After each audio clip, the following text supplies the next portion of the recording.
Well, hello everyone, and happy Friday the 13th. Thank you so much for hanging out with me. We have got a little bit of a series going on with this new Edgar Allan Poe deck. I am really enjoying it, and I wanted to share with you some insights about Edgar Allan Poe before your reading.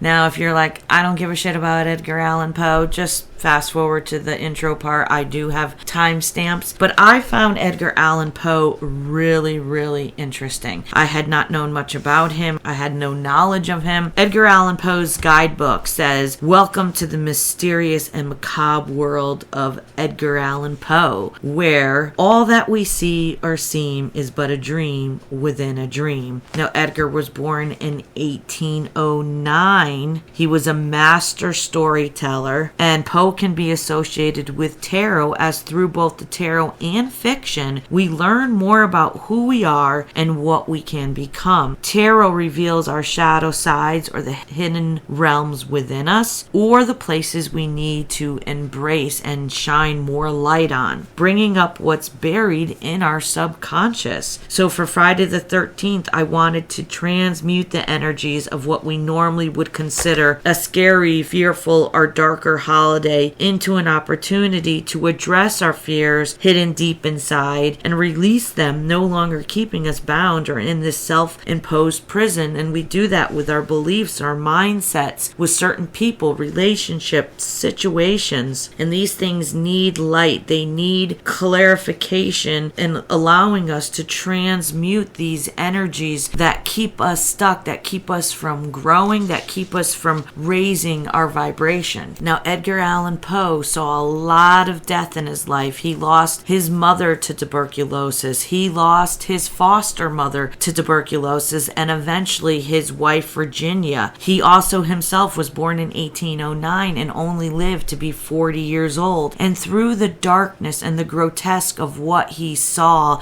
during his life and the challenges, the pain and the suffering that he went through, he learned for that darkness to be his muse, for him to create through the pain. You know, a lot of the best songs ever written were written by artists who were in a low, painful spot in their lives, and Edgar Allan Poe did that. He became creative within the dark energy. What I found interesting is that his mother actually died of TB in Richmond, Virginia. So as we look at Poe and his life, you know, he did not live to be very old. I mean, 40s was pretty old when you're in the times of tuberculosis, which they called Red Death because basically you ended up coughing up blood and choking to death, which is horrible. But before we go on, why are Fridays that fall on a month's 13th day so fearful? Let's tie it into Edgar Allan Poe. You know, we know Friday the 13th is Jason, Freddy Krueger, It, The Blob, aliens, you know, anything that scares the bejesus out of us. Now, Edgar Poe saw so much of it that he embraced it. So, but did you ever wonder where the superstition this dates come from and the mysticism that surrounds it? The unsettling power of the numerals were cemented through Christianity with the story of Jesus' Last Supper and the crucifixion, in which there were 13 individuals present in the upper room on the 13th of Nisan, Monday, which is a Thursday, the night before Jesus' death on Good Friday. So in Christianity, it went down as, you know, that isn't such a lucky day. In Norse or in Viking myth, they follow a very similar version of the Christian version, believing that 13 is an unlucky number because 12 gods or 12 lords in the Viking time were having a dinner party in Valhalla, you know, the afterlife, and the trickster, the god Loki, who was not invited to this party, this dinner, arrived as the 13th guest, and he was only there because he had arranged the assassination of their leader Balder with a mistletoe-tipped arrow. So the Vikings had a very similar superstition about Friday the 13th, but it kind of came from a little bit of a different aspect. Now we got the myth that links Friday the 13th with the fall of the legendary warriors known as the Knights Templar. On a fateful Friday, more than 600 Templars were arrested, brutally tortured, getting confessions from many of their dark activities. Darkness cannot exist in light. So all these perceived bad luck events that we label dark or unlucky, yes, horrible, difficult times. But the one thing that all these things have in common is that they ushered in change. One way or the other, there was transformation and change, and sometimes transformation is ugly.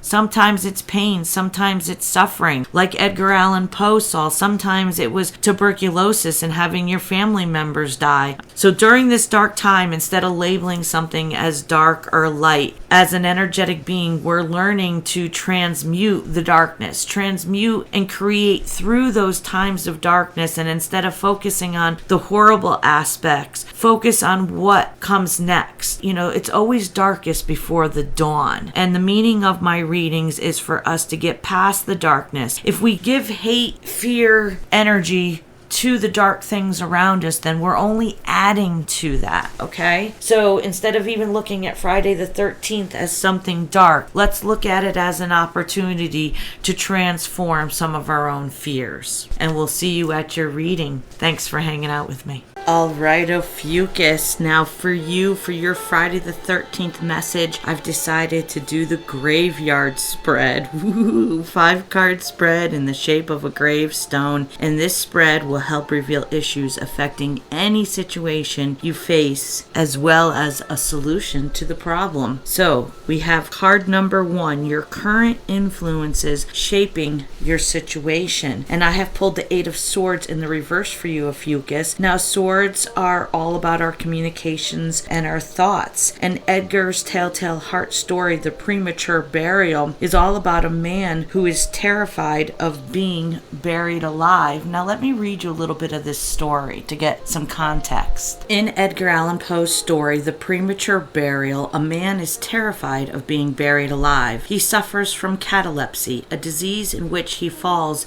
into death-like trances without warning. He reasons that if he's found in a trance, he might be mistaken for dead and buried alive. He avoids sleep and is afraid to venture outdoors. He devises an escape plan should he ever be buried alive. He enables his family's tomb to open from the inside. He attaches a bell to the tomb so that he can call for help should he wake inside the coffin. The man's fear is not completely unfounded. One night he falls asleep in a boat. Upon waking, he screams as he believes he has been buried alive. He's met by men who tell him he had only fallen asleep in the boat. He realizes that he has been wasting energy by living in fear. He chooses to let go of his fear, and magically his catalepsy disappears. In this image, a man has been buried alive. Within the soil, we see 8 swords pointing down around the man. However, the swords never touch the coffin or the man, indicating that his ability to escape his mental anguish and circumstance is simply a choice. Now, reversed is an energy of feeling empowered. In your current situation, you are listening to your intuition. You realize the fault of your belief system that has kept you in a self-imposed prison. You have a positive perspective. You have escaped from the burden of your endless thoughts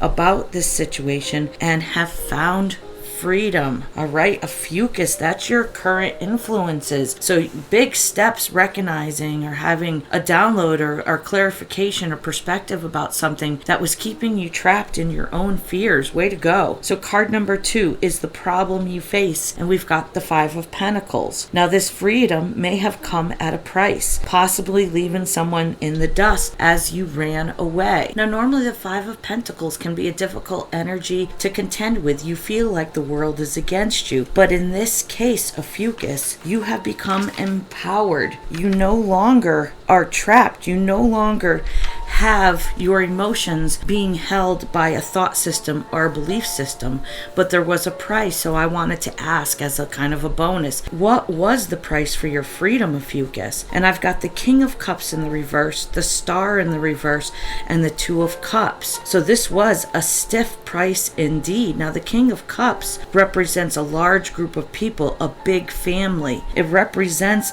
of the loss of this group in your life that may have been moody. These others may have been manipulative, volatile. They could have been controlling, deviant, or jealous. So in these energies, there was a group kind of keeping you in that thought process, keeping you from looking at something from a new perspective and having freedom from it. So you paid the price of, maybe some loss of friends and family. As we go through our ascension process, we find that people don't align with us anymore, or don't align with our belief systems or how we feel we should be treated. They don't resonate anymore and they magically disappear. But it is a loss, believe me. So the Star in the reverse is a wish fulfillment that did not come true. This is disappointment, distrust, all because someone wasn't listening to their intuition, or in the past they had not. They had listened to the voices of others, maybe friends, maybe peers, maybe family members, and they suffered the loss of a dream. So when we looked at, what was the price for their freedom, this is a stiff price. And finally, the third card is the Two of Cups. So now this individual is recognizing that this was a soul contract, a divinely orchestrated connection. This is a divine masculine and a divine feminine. So we're now seeing with these cups that this is about romance. This is about a situation where you had to become empowered. You had to find your freedom through a series of challenges, through a series of towers and losses. So the problem they are facing is the loss, this devastation of seeing the reality for what it truly was, all because we were disconnected from source and we were unable to tap into our intuition. So card number 3 reveals the outside influences that are affecting this situation. Now we've got the 10 of Cups. So 10s are about completions. This is a desire for accomplishing everything. I wanted to, when it comes to love and expressing my emotions, I have found someone I'd like to join my cups with their 5 cups. Plant seed, roots of stability. This is an energy of wanting to establish roots with possibly a divine feminine with brown hair. She may love plants. She may love gardening. She may also be into classic music. You can see a gentleman in the background with the cello. So what reveals what outside sources that are affecting the situation is the desire for this ultimate trophy, a desire to have a 10 of Cups, a joining of union, possibly with the divine feminine. These are energies, not genders. Reverse the roles how it fits for you. But we've seen the 2 of Cups, and now we've seen the 10 of Cups. And this is finding the freedom from a situation that didn't turn out like we had dreamed. We didn't get our wish fulfillment because of family, friends, or outside karmic influence. 2 of Cups soulmate or twin flame that got away, that we didn't recognize, that we couldn't see clearly because we weren't listening to our intuition. Now we're being driven by the 10 of Cups. Now that you have found your freedom from the past,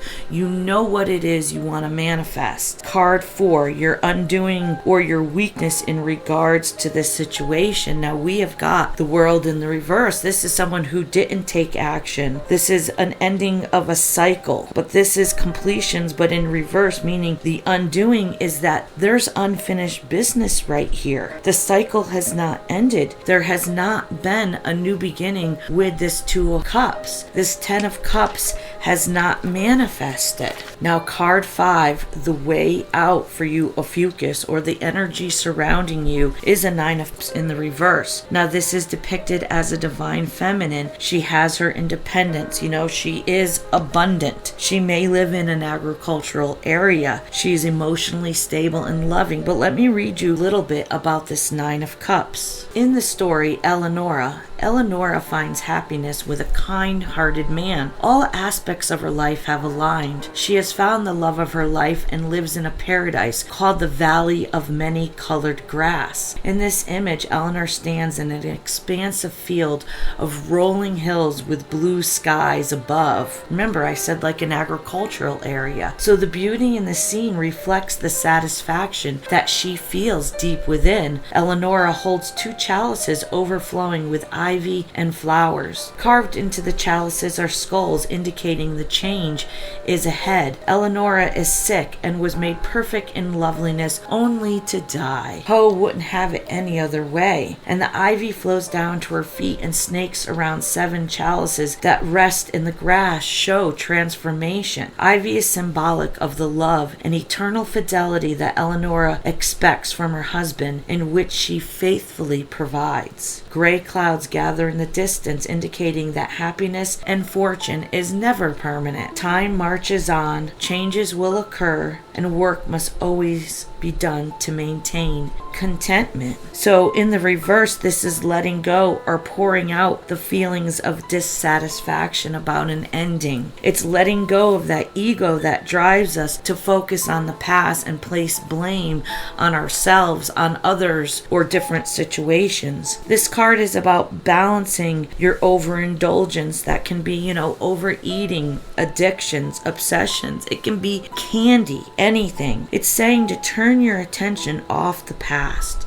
Ophiuchus, keep moving forward. Now that you're listening to your intuition, let the universe guide you and be aware of things in your life that can knock you off balance, like overindulging, maybe in ice cream. But we have a tale of the tarot here. We have issues were affecting us, causing us to have blockages and not move forward, as well as this full situation that it looks like a divine masculine is wanting to correct. He's wanting to come forward and speak his truth in regards to unfinished business, and it looks like he has paid a heavy price to learn how to listen to his intuition. Ophiuchus, if this reading resonated with you, please subscribe, hit that like button. As content creators, only adding your energy to our channel allows it to grow, and we so appreciate you doing that for us. I hope that you have a beautiful, blessed day and you enjoyed this tale of the tarot told by Edgar Allan Poe's series. And happy Friday the 13th. Peace.